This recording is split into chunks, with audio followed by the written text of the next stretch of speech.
Kaixo eta ongi etorri guztioi. Gaurko saioan, Asier Calderón izango dugu, maiatzaren 23an beran ospatuko den herri aitadari buruz hitz egiteko. Horren aurretik, has gaitezen gaurko efemerideekin. Orain dela 252 urte, 1794ko martxoaren 13an, Manes Etxeberri eta Taulo Garat itsassuarrak hil zituzten gilotinaz burua moztuta. Frantziako armadatik desagertu zuten inguruko 57 gazteri Hego Euskal Herrira, muga zeharkatzen laguntzea egotzi zieten. Sara, Ainoa eta itsasuko milaka biztanle beren etxeetatik atera eta deserruratu zituzten horren harira. Napoleonen Frantziak gerra deklaratu zionen Espainia, monarkikoari Lapurdi, Zuberoa eta Behe Nafarroko herritar askok uko egin zioten erreklutatuak izateari. Frantziako armadak Euskal Herria indarrez okupatu eta euskara iraultzaren kontratzat jo zuten, bestearen artean. Orain dela 71 urte, 1975ko martxoaren 13an, Radio Nacional de Espainiak emisioa eten behar izan zuen, Donostian sabotaje ekintza baten ondorioz. Ez ezagun talde batek lehergailua zertarazi zuen irrati instalazioan. Uhinen igorapena galarazita eta gau osoan zehar izan zuten beren programazioa emititu. Radio Nacional de España, Mila Nastrai legionarioak eratu zuen 1956ko gerran matxinatu frankisten komunikazio eta propaganda organo gisa, eta diktaduran erregimenaren komunikabidea izan zen. Urte bat geroago, 1976ko martxoaren 13an, Manuel Zomas Gomes hil zen Martuteneko espetxean, atxiloketan jasandoko torturen ondorioz. Migratzaile portugaldarra zen eta lagun batekin Frantziako estatura muga gurutzatu nahian zebilela atxilatu zuten Irunen. Bertsio ofizialak eta hedabide frankistek bateko heriotza izan zela zabaldu zuten. Frantziako barne arazoetako ministerioaren arabera, 1956 eta 1973 artean, ia 1 milioi bat portugaldarrek gurutzatu zuten muga. 155 ezkutuan. Gehienak zerbitzu militarra egiteko adinean zeuden, eta kolonietako gerratik ihesi etorkizun hobe baten bila zihoazen. Gazte horretako asko bidean geratu ziren. Bidasoa ibaian itotza zeinbait. 2004ko martxoaren 13an, Angel Berrueta Okina hil zuten Iruñean, Espainiako polizia batek eta bere semeak.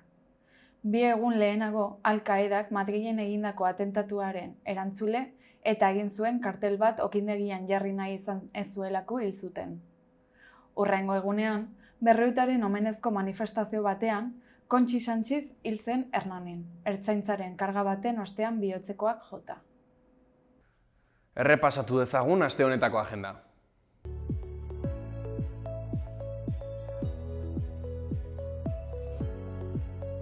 Larun batean, familia ikuskizun musikala egongo da Iturramako Zibiboxean. Goizeko 12:00 gazteleraz eta arratsaldeko 6 euskaraz. Soinuak haizeanen eskutik, emozioetan zehar bidaiatzeko kontzertu txundigarria izeneko ikuskizuna. Orain, gaurko komunikabideen azalak aztertuko ditugu.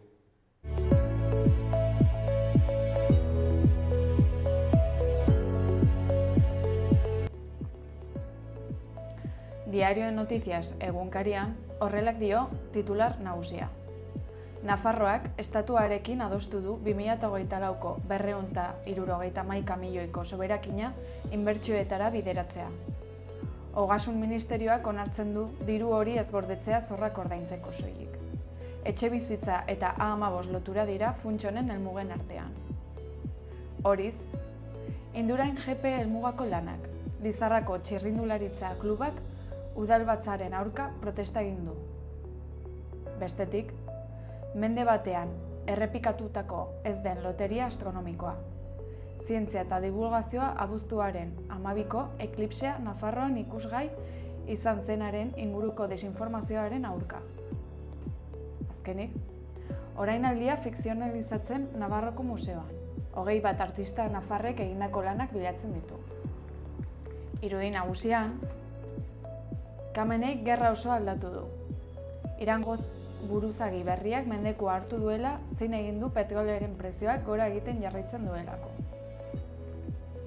Eskuinean, Nafarrak 77,7 milioiko irabaziarekin itxi du 2025. Nafarroako parlamentuaren osoko bilkera. PSN, kontigo zurekin, PP eta Vox Nafarroak bere gutxieneko soldata propioa izatearen aurka daude. Nafarroak erlijio irakasleak babesten dituen legea mantentzen du. Polen denboraldi bizia izango dela aurreikusten da alergia duten 100.000 nafar biztanleentzat. Auzitegi Gorenak Frankoren bilobei Meiras jauregia itzultzeko agindu die. Donibaneko bizilagunek Zibibox kokatuko den etxebizitza dorreren aurka daude. Diario de Navarra egunkarian, Goian, Ecomobers auto elektrikoak erreinatzen du Navarrarenan. Haien Muñoz eta futbolaren aldi iluna. Titular nagusian, Antxon Alonsok, Serbinabar, ere paper garrantzitsua izan zuen forestalearen konspirazioa. Baimenak eman zituen ministro bulegoarekin harremanetan jarri zuen enpresa. Eskuineko aldean, UPNek geroa bai, PPek eta Voxek erlijio irakasleen babesa salbatu dute. Formazio abertzaleen estrategiak PSN Bildu kontigo zurekin pagen oposizioa desagiten. Bestetik, Nafarroak bere soberakinetik 1.046 milioi gehiago inbertitu ahal izango ditu. Azkenik, Asironek etako presoei laguntzea Alkaionari laguntzarekin parekatzen du. Azkenik, Iranek Hormuzko itsasartea gortotu du.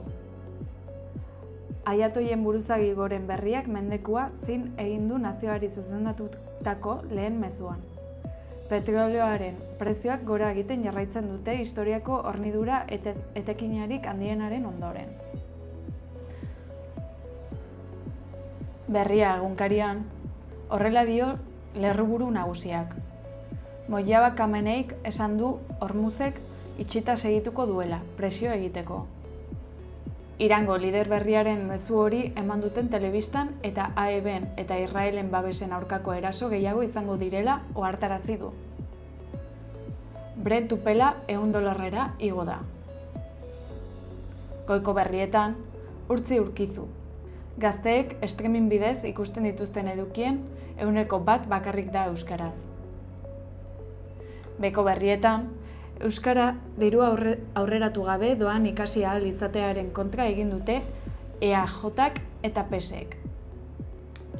EH Bilduk bi eskaera eraman ditu Eusko Legebiltzarrera. Doakotasuna B2 mailara arte izatea eta arlo pribatuan lan orduetan ikasteko erraztasunak ematea. EAJak eta PSek horren kontra egin dute eta zuzenketa bat aurkeztu, urratsak lan itunen bidez egitea. Sumarrek bi proposamen alde egiten du. Bestetik, Aritz Ibarrek auzipetu zein biktima gisa deklaratu du U12ko liskarren harira. Ibarrak ertzaintza salatu zuen ahoa berrindu ziolako Foam jaurtegi gaiz falangisten kontrako mobilizazio batean. Ertzainek berriz liskarren buruetako bat izatea egotzi diote. Ekonomia aldetik, atzera bota dute gutxieneko soldatari buruz erabakitzeko EH Bildu eta geroa bairen ekinaldia. PSNek, Zurekinek, PPnek eta Voxek kontra egin dute Nafarroako parlamentuan. UPN abstenetu egin da. Abertzaleek aukera galdutzat jo dute, autogobernuan sakontzeko. Kulturaldetik, Euskal Herriko 13 ikuskizun emango dituzte Deferian bihartik Donostian. 7 dantza ikuskizun eta 6 antzezlan aurkeztuko dituzte banatzailei eta programatzailei zuzendutako arte eszenikoen azokan. Legatua hitzagaitzat hartuta dator 30. aldia. Gara egunkarian, horrela dio titularrak. Kameneik erresistentziari deia egiten dio eta Hormuz ixtea eskatu du. Irango buruzagigoren berri gisa eman zuen lehen mezuan. Mukta Kameneik atzo Hormuzko itsasartea itxita mantentzen eskatu zuen. Gerra asimetrikoan baliabide nagusia baita. AEBek eta Israelek babestuta.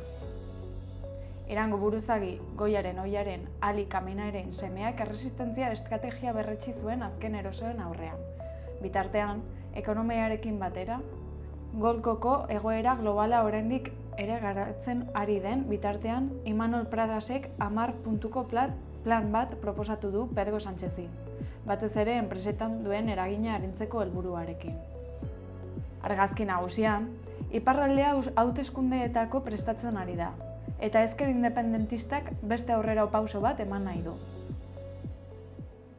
Iparraldeko biztanleak igande honetan hilaren 22an, bigarren itzulian hauteskundeetara deituta daude.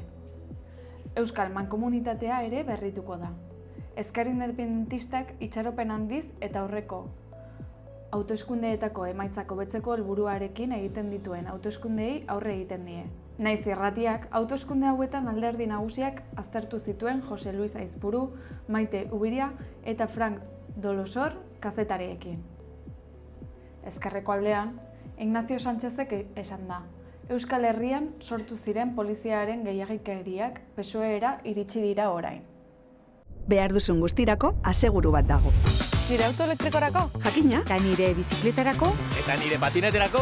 Eta autonoma banaiz eta bajamoa nago? arazorik gabe. Badago zerbait nire maskotarentzat. Noski, Bidaian goaz. horretarako ere bai, eta behar duzun guztirako. Guztirako? Benetan? Bai, eta bai. Informazio gehiago aseguruak.laboralkutxa.eu zen. Bada beste modu bat.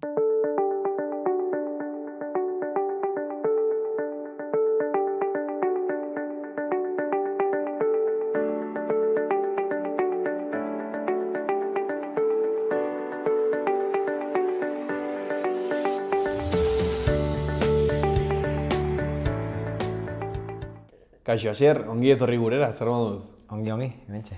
Bueno, gaurkoan, herria itadari buruz, hitz egitera etorri zera, baina hasi baino lehen, konta eguzu mesedez, zer den herria itada? Herritada da, nasketa bat lehia eta bestan artean, ez? 6 herri parte hartzen dutenak, mugaz gaindikoak, bai iparralden kokatzen dire batzuk eta bertze batzuk hegoaldean, eta pixkot euskararen eta euskal kulturaren buelta, lehiatu eta beste egun bat ospatzen dena. Nondik sortzen da ekimen hau edo? Noiz sortu zen, noiz hasi zen edo?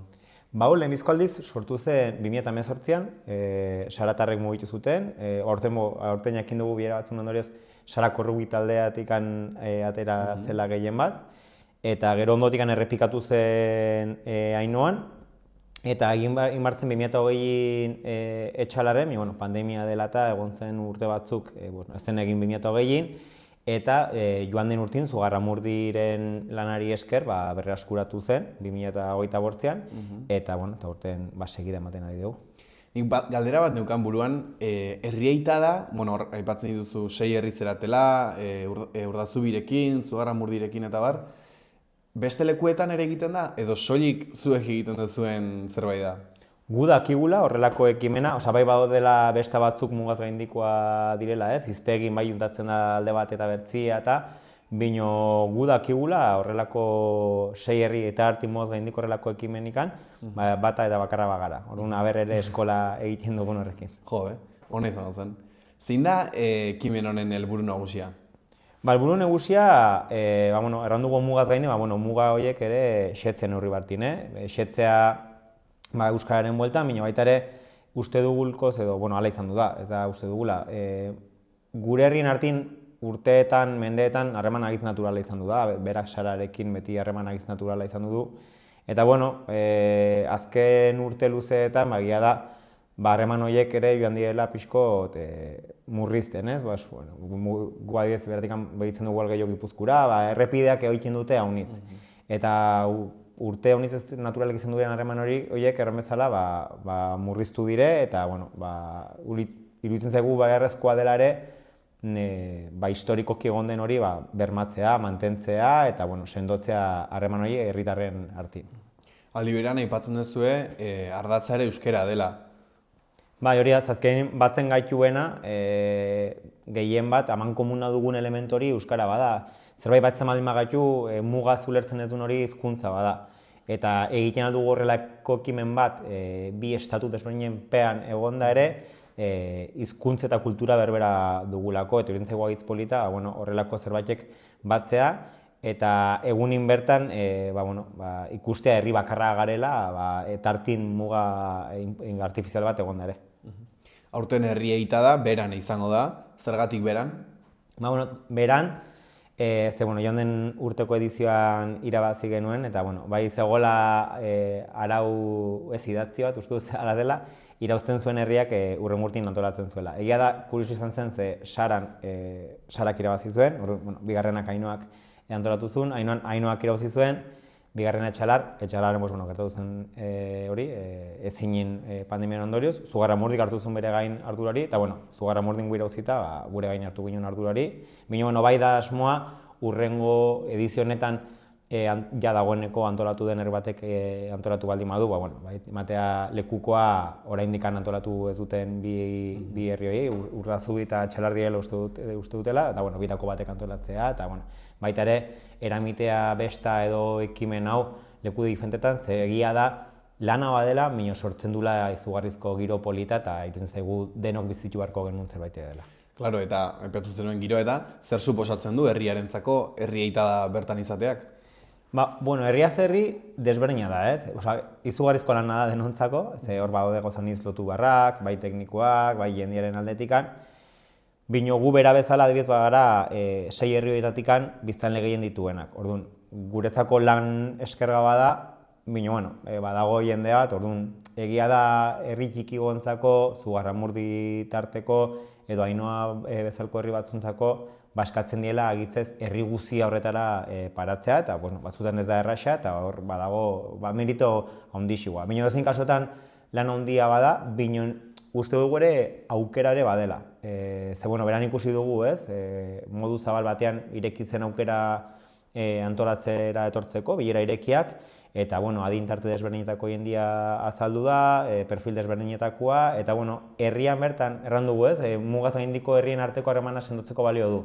Bino antolaketan herrian bertan belaunaldi, adi, eta sektore desberdinetako jendia harremantzeko ere balio du, eta hori agiz polita da. Galdetu nahi nizun, aste honetan izan dugu beste beratar bat hemen, eta aipatzen zuen, antolatzailea baita ere, eta aipatzen zuen Bolondresen izugarrizko babesa daukatela. Zuk ere berdina esango zenuke berako herri aipatzen zenuen biztanle gehiago dituela, esango zenuke nabaritzen dela hor Bolondresen laguntza? Eta ez bakarrikan, herrieta dago sumatu dugu, jende pila bat bolkatu dela eta pres lanak hartzeko, ardurak hartzeko, eta Bolondres hori gabe ezinezko izango zen horrelako ekimen bat ateitzea.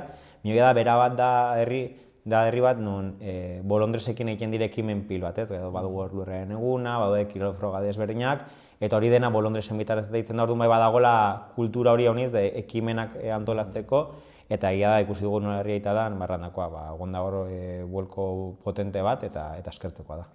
Okerrez banago, maiatzaren 23an izango da herriaita da, ze espero duzu egun hortatik? Lan honitz, eta gero espero duguna da, azken edizioetan bezala, jende haunitz hurbiltzea, leku desberdinetakoak, ez du zertan parte hartzen duen herri bateko norbait izan barra, azken erran dugu. Aldarrikapen besta lehia egun bat da, bino denok harremantzeko, orduan, ongi etorria da, giro horretan parte hartu nahi duen edozeina. Eta, ongi pasatzea, ez, hori pik esanua, eta jendikin harremantzea, ondoko herrikoakin nastea, eta hoxe eta helburu horiek betetzea. Hori galdetu nahi nizun, inbeste lan nola prestatzen da herri bat horretarako, nola antolatzen da horrelako ekitaldi potente bat? Errandakoa, abiez, gure herri txiki hobetan beti badago horrelako auzolenako kultura, eta herriko bestak ere antolatzen dire, orduan, bakire gauza batzuk, antzekoak direla herriko bestatako antolatzen dituzunean, barra paratu, edaria, edo afari herrikoia, gozaiek antolatzen dire. Eta gero egia da, beran, badugula altxor bat dela, badugula jende bat kokatua gai desberdinetan eta agitz inplikatua gai desberdinetan, herri kiroltako badago jende bat, dagoela agitz kokatu herri kiroletan eta haiek laguntzeko pres.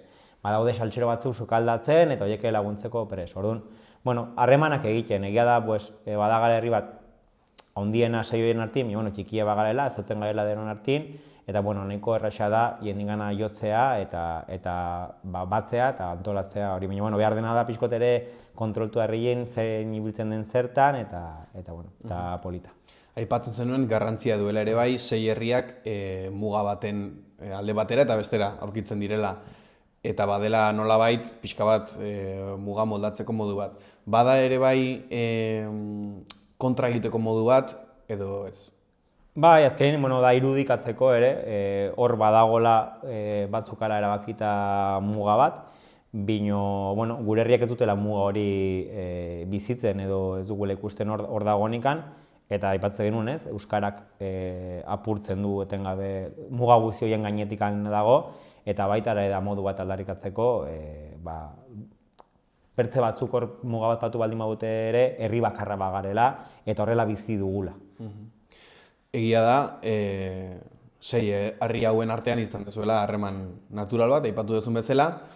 Esango zenuke herri aitadak laguntzen duela harreman hori naturalizatzen eta berreskuratzen? Bai, hori da, ze azken igual erraten duen genuna ez, duela urte batzuk, igual egunerokotasunean bai jotzen zela gaur egun ere, guain ez dut erremarrez dagoenikan inongo harremanikan, bai badago lehine bat bertzaldera lan egiten duela, harremanak dituela lagunak kirolaren bueltan egiten dira gauzak alde bat eta bertzin, baina bueno, merezi du ere hori sendotzia eta bueno, igual belaunaldi batzun artin ez da egon horrelako harremana, eta bueno, jende bat ezagutzea eta aukera egotea jende hori ezagutzeko, bueno, beti onerako da. Jende asko bertaratzen da? Bai, honitz. Egunin zehar kuantifikatzea zenbait jende etortzen ari zaila da, baina adibidez datu bat bezala, egunaren akaberan egiten da afari herrikoi bat, joan den urtin 100 lagunen bueltan izan ginen, hutsa afarian, orduan imaginatzekoa da, egunin zehar, 1000 lagunen bueltan parte hartzaileen eta lasaiderin egoten aldirela, gehi hurbiltzen direnak, orduan. Hori galdetu nahi nizun, imaginatzen dut ezin dela neurtu, baina egin parte hartzaileen neurria baduzue edo ez da ere, ez da... Zaila da, ze bueno, badago jende, azken herri txikiek parte hartzaileek parte hartu behar dute froga batin mino gehiago, orduan hori errepiketzen da pertsona, eta igual gure bera bezalko herri batin, bai errepikatzen txugu froga batzuk, bino ez denak, orduan, hor pixkot zaila da kuantifikatzea, bino gero aparte zaila da ere, zerrandakoa, gero badago jendea unitz, ez gutxi, egunin hurbiltzen dela laguntzera. Igual ez du jokotan parte hartzen, txanda bat egiteko, antolakuntzan, zerbait ere behar baldin bada, eta bueno, horiek ere hor egon badaude. Probak dituzue, 12 proba, Herkulesen moduan, edo ez dakit zer ikusiri duen horrekin, baina bueno, zeintzu dira proba, zer dago, ze egiten duzue?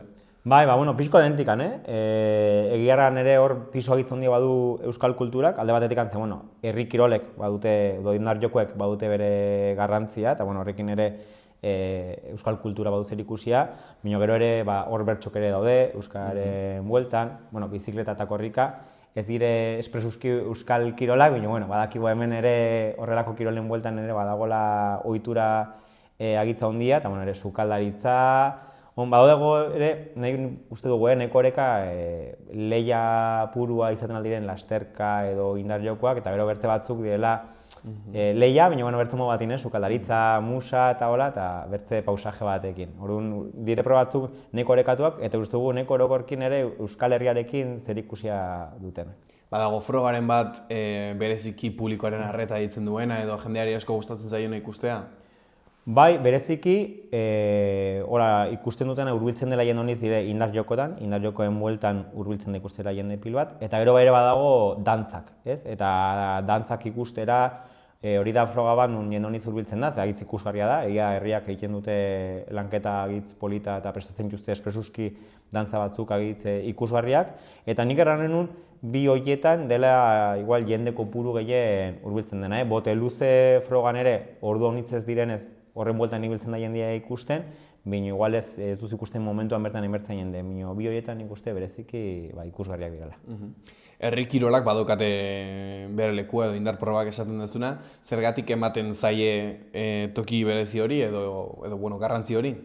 Ba, azken erraten genuna, eguna ere bada euskararen bueltan gehien bat, baina euskal kulturarena ere, orduan lehia egun batin, lehia sanoa beti ere, ikuste genuen horrelako gure kiroloiek espazio bat izan barra zutela, ez? Azken lehiaketa eta badugu ohitura honitz horren bueltan egoteko, eta moduak ez naturalean, eta erandakoa, jende honitzu eta ikustera frogaiek ere da, jendiari deitzen diolako, eta, hor 6 herri horietan bai badagola horrelako ohitura edo nahi bat hori hortan ibiltzeko. Bestalde ere, badituzu aipatu duzu bezala bertsolaritza eta kultur kuiza ere ikusiet baduzuela. Ze bilatzen duzu horrelako froga intelektualagoekin edo, Eta, bertsona azkenin erraten guna, euskarari buelta bat ematea, eta, gure ingurun batxire bertsolari aitzonak, eta, ikusgarria bada, eta, divertigarria ere. Eta gero kulturkizena, kultura bino, bai erabiltzen daunit, batxire hor galdera batzuk ez, izaten diren orokorrak, Euskal Herriaren historian, edo Euskal Herriko mendirik garaiena zenbat neurtzen duen. Bino baita ere, 6 herri horien bueltan horien inguruko galderak, ez? Eta igual niri zaiz tokatuko berako galdera, baina igual galdetzen aldiate Ainoako auzapeza nola deitzen den. Ere balio du, prestatzen denikan ere frogari, erratek genuen harremanak egin, baina baita ere ezagutzeko 6 herri horien errealitatea, batzutan pixko bizkarra ematen bizi garela gure inguruko herriei, eta balio du ere froga horrek ezagutzeko sakonki jendia eta baita ere gure ingurua, zenmendik dauden edo zauzoak badiren ondoko herrietan. Aipatzen zenuen, ikusgarriagoak izaten direla froga batzu beste batzu baino, eta adibidez, sukaldaritza edo mus txapelketa iruditzen zait egin ikusteko ez aldirela ez izan nahi entretenigarriak edo segiro izaten dute horrelako jarduerek? Gainera, justo direi froga denboran luzatzen direla pixkot, eta errandakoa, igual ez da hurbiltzen emertzen ikustea, baina musin ere badago hor pikea, ez? Klasifikatzen zaren ez, bertze bikotearekin txantxuk, hor badago pike sanoa, baina badago hor lehia bat estuxigua, eta sukaldaritza beti iruditu zait froga bat, kanpotikan ikusitea agizde bertegarria, ez? Badu bere momentu pausaje, utzi bar dela sukaldatzen, hor manoi begitzera bertziak ez den egiten, eta neriaz begitu, sukaldaritzen egiten zait, barrenetikan nahiko froga divertigarria ematen dula, eta giro hori nik uste dut sumatzen dela, kanpotikan. Eta nola osatzen dira taldeak? Jendiari irekita aukera. Egia da pertzurte batzutan denbora zestuxigua, eta azkenin ete bartzunikan taldeak jotzen duzu, jende zehatzen gana, parte hartuko duzu. Aurten bai erabaki inula denborarekin jolastea iruditzen zaigu, hau zerbait herrikoia dela, eta ahalik eta zabalena izan bartzen, parte hartu nahi duena, nahi duen frogatan parte hartu ahal izateko. Orduan bai ireki ginula kuestionario bat eta jendia aukera emateko, izena emateko. Kirol ematekin ez duena azateko tartere probatzeko eta egiteko. Sokatiran hasi gara egiten entrenamendu batzuk, ikusteko zein teknika. Asteburu honetan egonen da kedada bat herri kiroletan probatzeko, gustoko den, nola egiten den.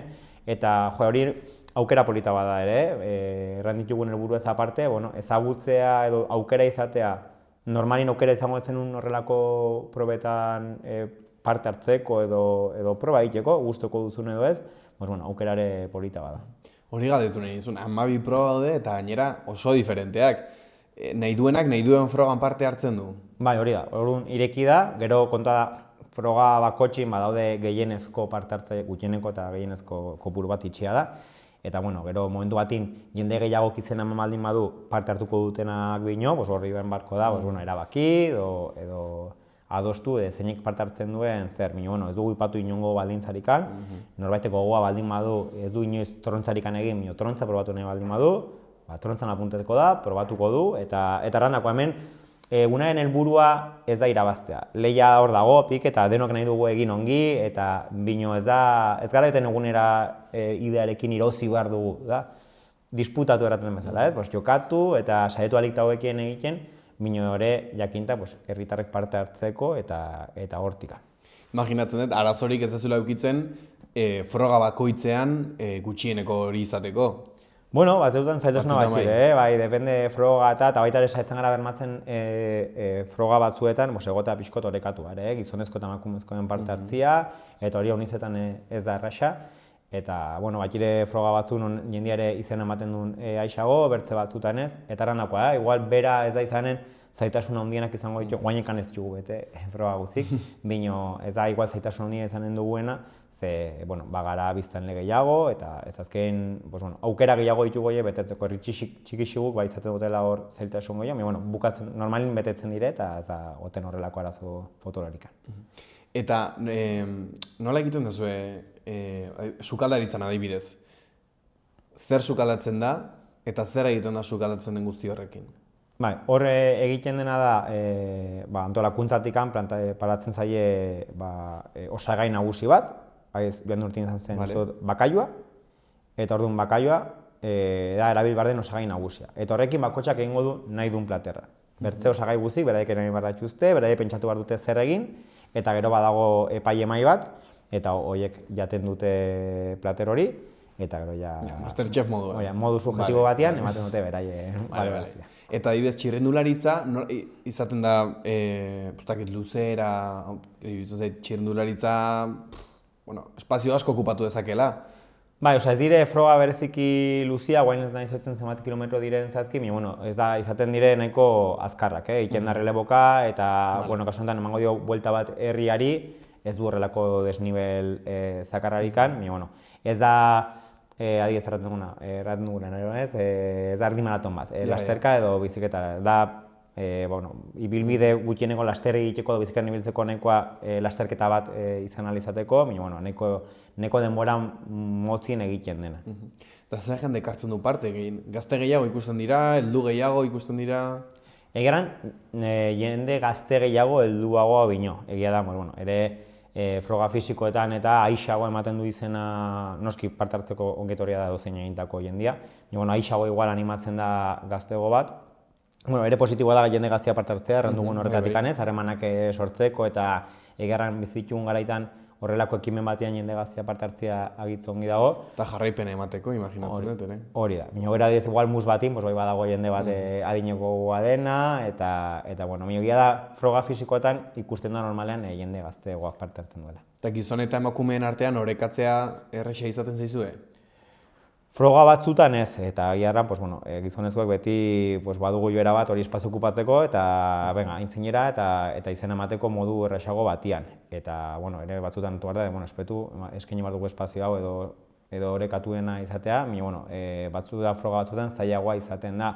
Bertze froga batzutan kontrakora, dantzatan, emakumeek parte hartzen dute gehiago eta zailago izaten da, herri batzuen kasun behinpin, gizonezkoa parte hartzia, eta hori ere blanketa bat egin behar da horrekin, konstiente gara eta uste du, eta aktiboki saiatzen gara alik eta horrekatu nahi izatea.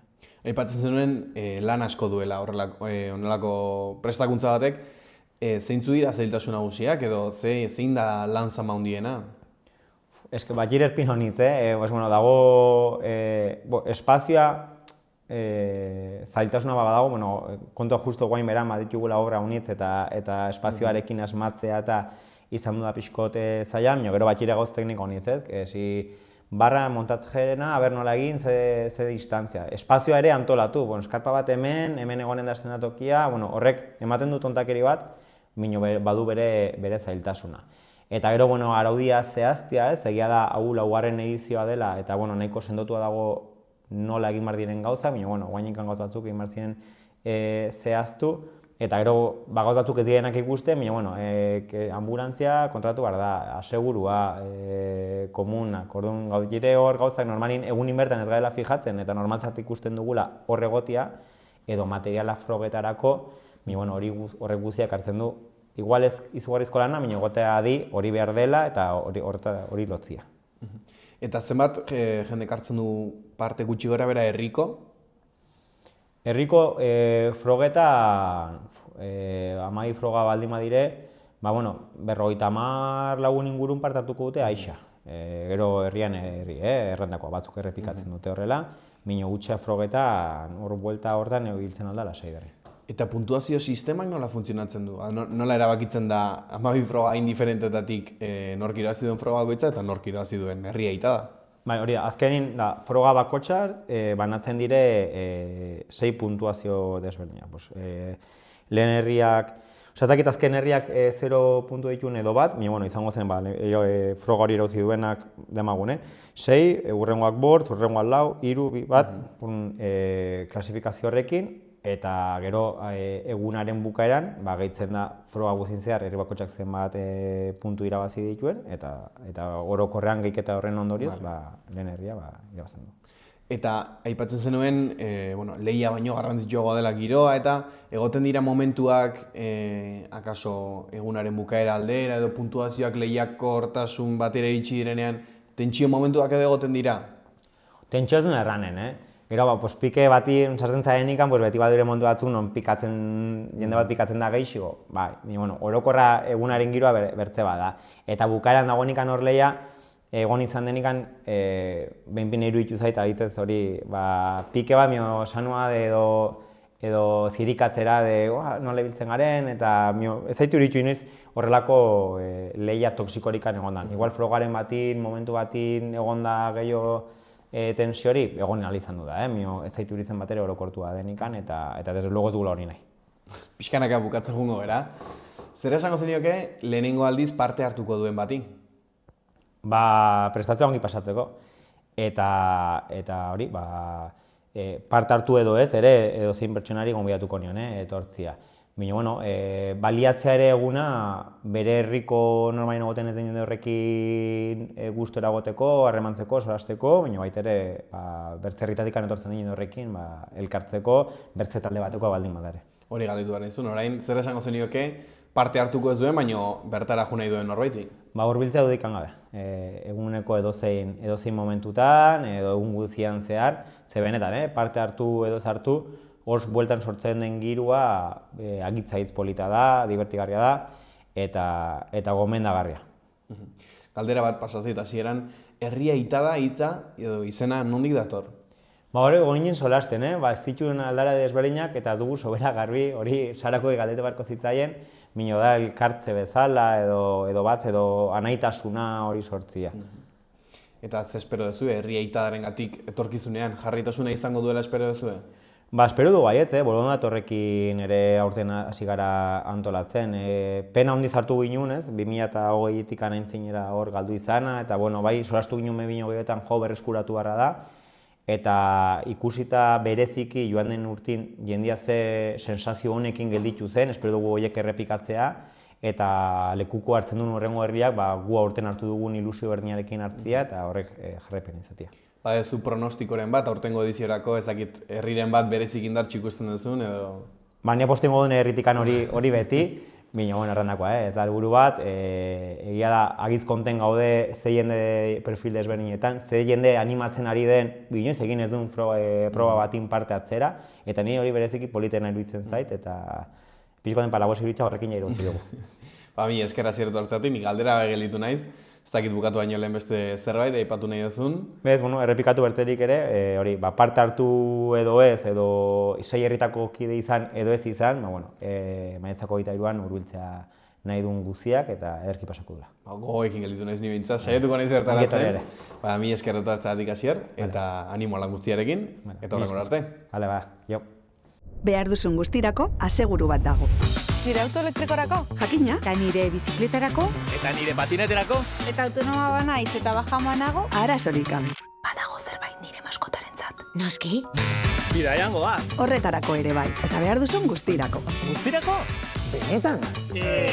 Bai, eta bai. Informazio gehiago aseguruak.laboralkutxa.eusen. Bada beste modu bat.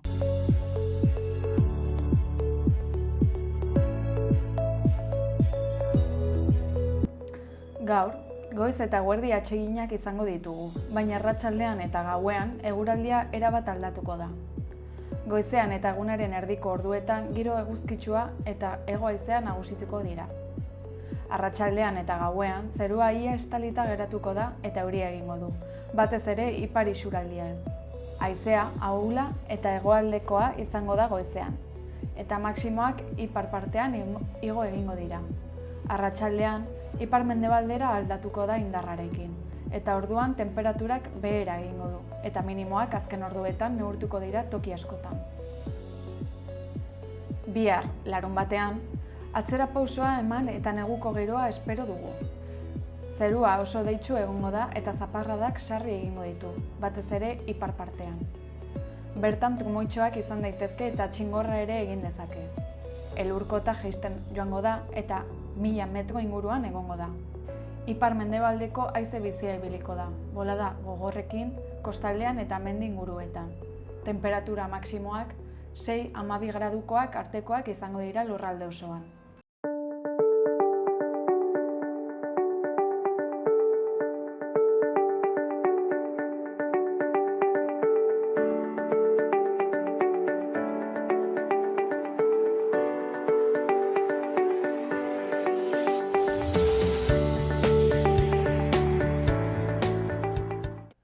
Hau izan da gaurko saioa, mila esker gurekin egotegatik eta bihar arte.